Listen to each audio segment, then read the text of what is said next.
আসসালামু আলাইকুম everyone, welcome back to my new video. আজকে আমি যাব শেরেবাংলা ন্যাশনাল ক্রিকেট স্টেডিয়ামে বিপিএল খেলা দেখার জন্য। আজকে ফরচুন বরিশাল এবং চট্টগ্রাম চ্যালেঞ্জার্সের মধ্যবর্তী একটা ম্যাচ ছিল। কত টাকায় টিকিট কাটলাম এবং খেলা দেখতে গিয়ে কতটা এনজয় করলাম, কি খেলাম সবকিছু আপনাদের সাথে শেয়ার করবো। তাই ভিডিওটা খুবই ইন্টারেস্টিং হতে যাচ্ছে, তাই সম্পূর্ণ ভিডিওটা দেখার অনুরোধ রইল। আমি খেলা দেখার উদ্দেশ্যে বাসা থেকে বেরিয়ে পড়লাম। আমি যাব রামপুরা থেকে মিরপুর স্টেডিয়ামে। তো মিরপুরে যাওয়ার জন্য রামপুরা থেকে তেমন কোনো মেট্রো রেল বা অন্য কোনো ব্যবস্থা ছিল না পাবলিক বাস ছাড়া, তাই পাবলিক বাসে উঠে পড়লাম মিরপুরে যাওয়ার জন্য। সঙ্গে ছোট ভাইকে নিয়ে নিয়েছি। ঢাকা মানি যেথায় যাওয়া প্রচুর পরিমাণ জ্যাম ঠেলতে হবেই। তো আমরা বাসা থেকে বেরিয়েছিলাম 3টা 30 মিনিটে, কিন্তু আমরা স্টেডিয়ামে গিয়ে পৌঁছে 5টা 20 মিনিটে। অবশেষে আমরা স্টেডিয়ামে চলে আসছি। এখন আমাদেরকে টিকিট কাটতে হবে। তো টিকিট কাটতে গিয়ে আমরা জানতে পারলাম যে এখানে 200 টাকার টিকিট নাকি শেষ। তো আমরা বাসা থেকে হিসাব করে আসছিলাম যে 200 টাকার টিকিট কাটবো, কিন্তু আমরা 200 টাকার টিকিট পাইনি। তারপরে আমরা 400 টাকা করে 2টা টিকিট কাটলাম, যাতে আমাদের 800 টাকা খরচ হয়েছে। এই জায়গায় অনেক ভাইরা আছে দেখলাম যারা অনৈতিকভাবে টিকিট বিক্রি করে। তারা প্রথমে এসে আপনার বুকে একটি ব্যাচ লাগাবে আর আস্তে আস্তে বলবে যে ভাইয়া টিকিট লাগবে, আমাদের কাছে টিকিট আছে 600 টাকা মূল্য, যেটা আমরা আসলে বিসিবির কাউন্টার থেকে নিলে আমরা 400 টাকায় পাই, এটা ওরা 600 টাকায় বিক্রি করে। তাই যারা আসবেন তারা এক্ষেত্রে একটু সতর্ক থাকবেন, যাতে এরকম অনৈতিক কোনো কাজে বা বেশি টাকা দিয়ে টিকিট না কিনেন। আমাদের টিকিট কাটা শেষ। আমরা একটু পরে স্টেডিয়ামের ভিতরে ঢুকবো, কারণ আমাদের খেলাটা ছিল 6টা 30 মিনিটে। তাই আমরা একটু স্টেডিয়ামের আশপাশ ঘুরে দেখার চেষ্টা করলাম। এবার বিপিএল একমাত্র ফ্র্যাঞ্চাইজি হলো রংপুর রাইডার্স, যারা অফিসিয়াল জার্সি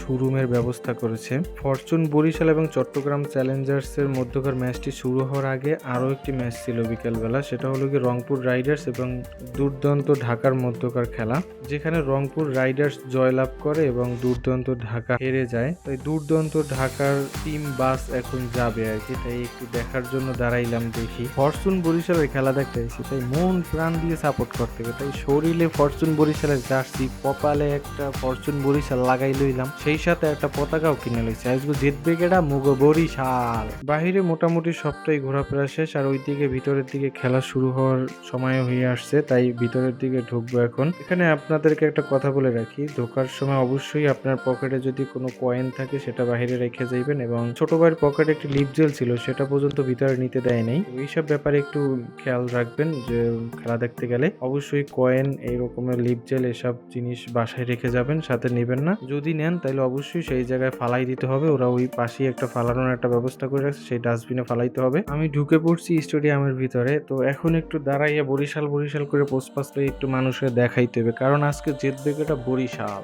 এখানে আবার মোবাইল ঘুরেই ঘুরেই ভিডিও করে। তো আমি একটু ভিডিও করতে চাইছিলাম, কিন্তু যে পরিমাণ সিরিয়াল, যদি এইতে দাঁড়াই থাকি তাইলে ওইদিকে আমার ক্রিকেট ম্যাচ আর পাবো না, তাই আর আমার ভিডিও করা হইলো না। আমি ভিতরের দিকে চলে যাইতেছি। অবশেষে আমি স্টেডিয়ামের ভিতরে ঢুকতেছি।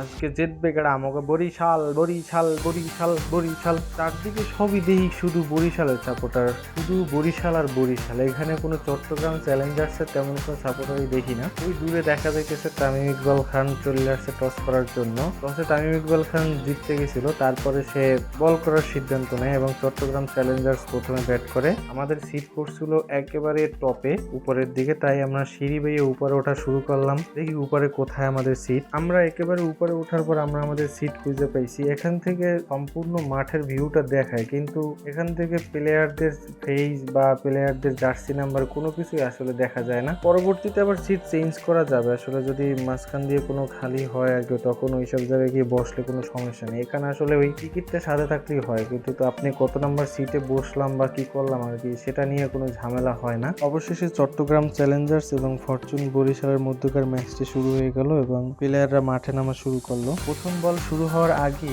আমাদের সবার ভালোবাসার এবং সব থেকে জনপ্রিয় খেলোয়াড় এবং যাকে সাইলেন্ট প্লেয়ার বলা হয়, সেই মাহমুদুল্লাহ রিয়াদ পড়ছিল আমাদের এই পাশে ফিল্ডিং এ। তো সবাই রিয়াদ ভাই করে ডাকতেছিল, কিন্তু রিয়াদ ভাই আসলে আমাদের দিকে কোনো সাড়া না দিয়ে সে সম্পূর্ণই খেলার দিকে ফোকাস করছিল।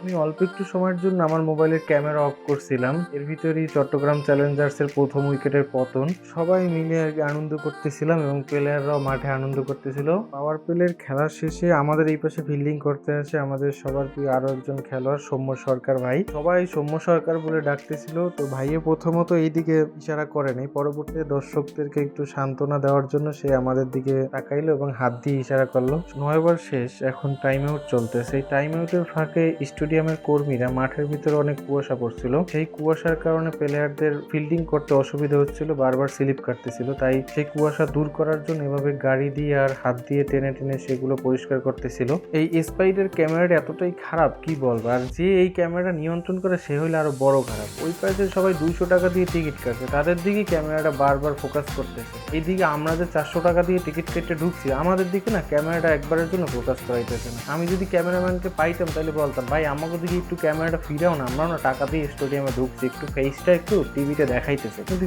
দুর্ভাগ্যবশত সেই ক্যামেরাম্যানকে তো পাওয়ার সম্ভব না।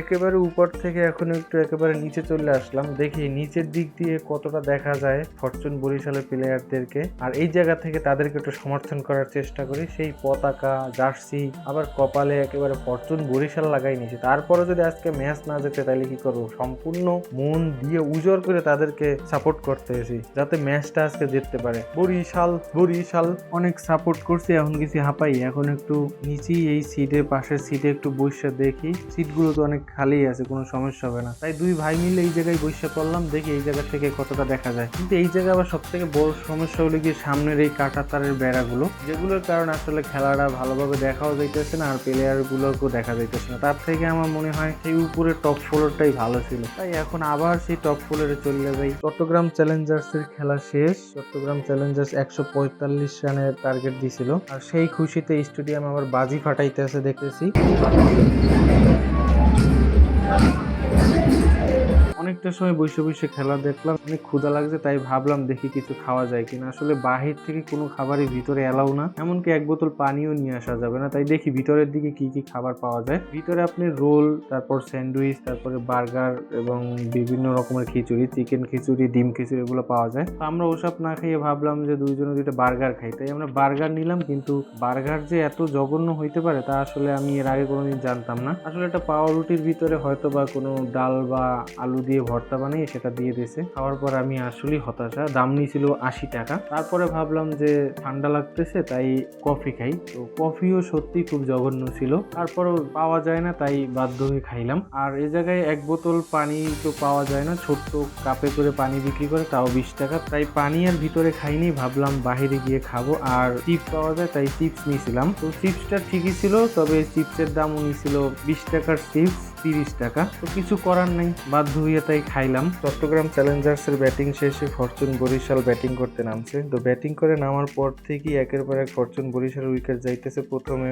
মোহাম্মদ শেহজাদ, তারপরে সৌম্য সরকার ভাইতে মাত্র এক বল খেলাই আউট হয়ে গেল। তারপরে আসলো মেহেদি হাসান, তো সেও 2-1 বল খেলাই আউট হয়ে গেল। জানি না আজকে ম্যাচটা কি জিততে পারবে কিনা। তারপর যেহেতু খান সাহেব এখনো মাঠে আছে, হয়তো বা সে ম্যাচটা জিতাইতে পারে। আশা করি জিতবো আমরা, দেখি তারপর কি হয়। আপনাদেরকে একটি ইন্টারেস্টিং জিনিস দেখাই, আসলে এরকম সৌভাগ্য সবার হয় না। আমরা এত কষ্ট করে টাকা দিয়ে টিকিট কাটতে এইরকম কষ্ট করে খেলা দেখতেছে, আর ওই যে দূরে ভাইয়ে 5 তলার উপরে বইয়ে ঠান্ডা মাথায় ভাত খাইতেছে আর বসে বসে খেলা দেখতেছে। আসলে তার মতো সৌভাগ্য সবাই হয় না। একের পর এক সব উইকেট চলে গেল। এখন আসলে কি আর ম্যাচ জিতেই, আমাদের মাহমুদুল্লাহ ভাই এসেও সে বেশি কিছু করতে পারেনি, 4-5 রান করে আউট হয়ে গেল। তবে শেষ অব্দি লড়াই চালিয়ে যেতেছে আমাদের সাইফুদ্দিন ভাই, সে খুব ভালোভাবে ব্যাটিং করতেছে। তবে একটা ইন্টারেস্টিং জিনিস ঘটাইছে, সে 6 মারতে গিয়ে আমাদের স্পাইডার ক্যামেরা ভেঙে ফেলাইছে, কিন্তু ভেঙে ফেলানোর পরও তাকে আর 6 দেওয়া হয়নি। যাক, আমরা না জিততে পারলো, আমরা ক্যামেরা তো ভাঙতে পারছি, এটি হলে যে বোঝা যায় ওরা বরিশাল্লা। সাইফুদ্দিন ভাই 6 মারতে যাই স্পাইডারের ক্যামেরা ভাঙার পরও আমরা জিততে পারলাম না আজকে, তাই